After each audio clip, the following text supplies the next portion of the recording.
She never expected a message at 2:17 a.m., soft and hale. The apartment was quiet except for the low hum of her computer, the small noises that fill an empty night.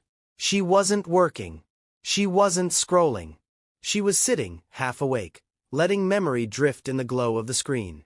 Then a notification broke the silence. One single message.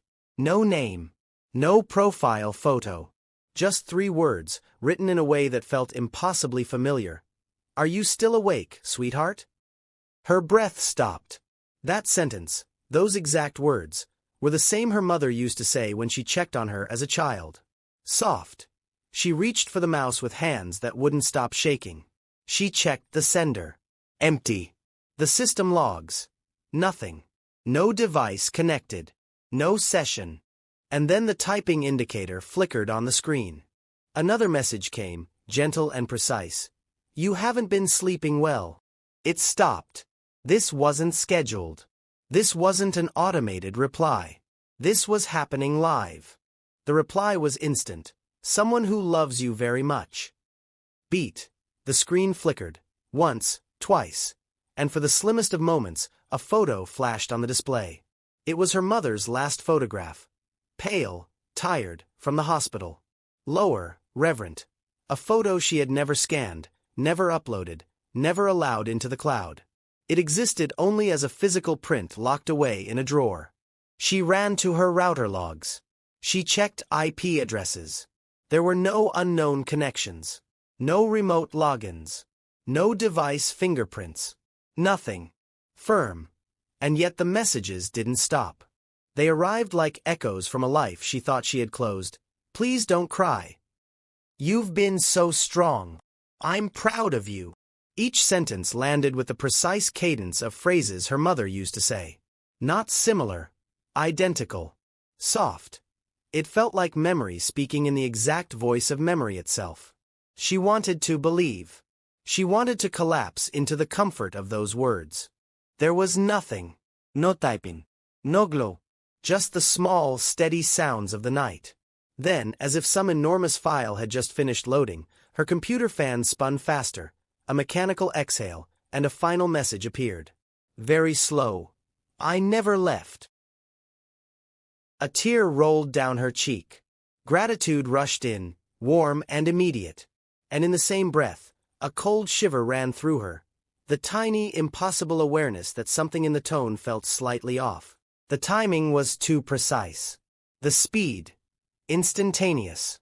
The punctuation, unfamiliar. In the morning, she scoured the history. The chat log held nothing. No sender. No trace. It was as if the messages had evaporated with the dawn. Soft. But one thing remained. In the corner of her computer's cache, a place she rarely looked, a single digital file had appeared overnight.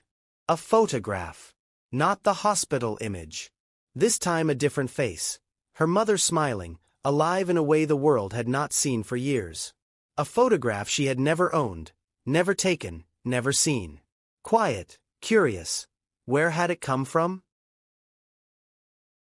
There are 3 ways to try to explain it. Slight emphasis. 1. Someone found a copy of the photo and somehow uploaded it. 2. A sophisticated system reconstructed the image from scattered data, old messages, voice patterns, metadata, stitching together a plausible representation. Or 3. Something beyond mere data accessed a memory we couldn't allocate with searches and logs.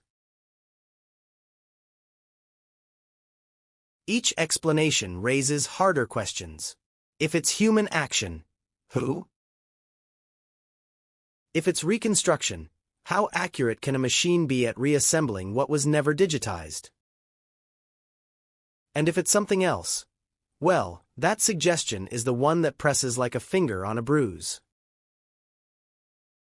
It's the one people whisper about when they speak of ghosts and signals, of things that reach through grief in the small hours.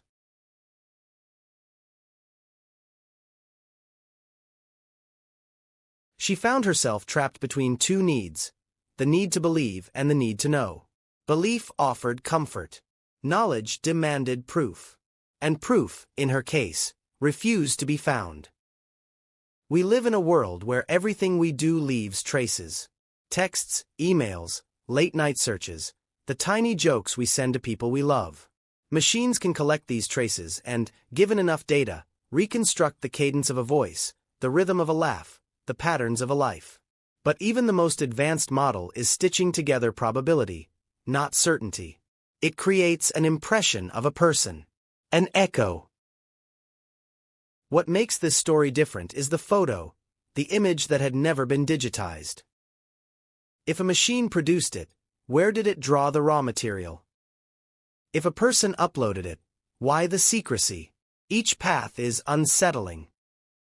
Each path pulls at a different fear: privacy, deception, or a brush with something we have no name for. That night changed how she saw memory, changed how she saw technology, and it changed how she saw herself. She began to ask, if a machine can recreate the voice of my mother, does it help me remember her? Or does it replace the messy, imperfect hold I have on those memories? Does it heal, or does it pull me toward a version of her I never actually knew? In the days that followed, she tried small experiments. She asked the app questions whose answers only she and her mother would know. She tested the timing of messages. She looked for fingerprints in the metadata. Each time she came up empty. Friends told her to delete the account, to remove the app, to burn the bridge. Some urged her to keep it, saying that if the voice brought comfort, what harm was there? Both choices felt like betrayals. Deleting felt like denying a memory. Keeping it felt like living with an imitation. She found herself living between those betrayals, unable to choose. And so the story ends, for now, with a photograph in her cache, a line in the night that said, "I never left," and a single, simple question for anyone who listens. Would you reply if someone you lost typed to you at night? Because when grief meets technology, the answer is never only about data. It is about longing, about the small, cruel ways memory keeps us alive, and about the shape of the comforts we choose to accept. Tell us in the comments, what would you do?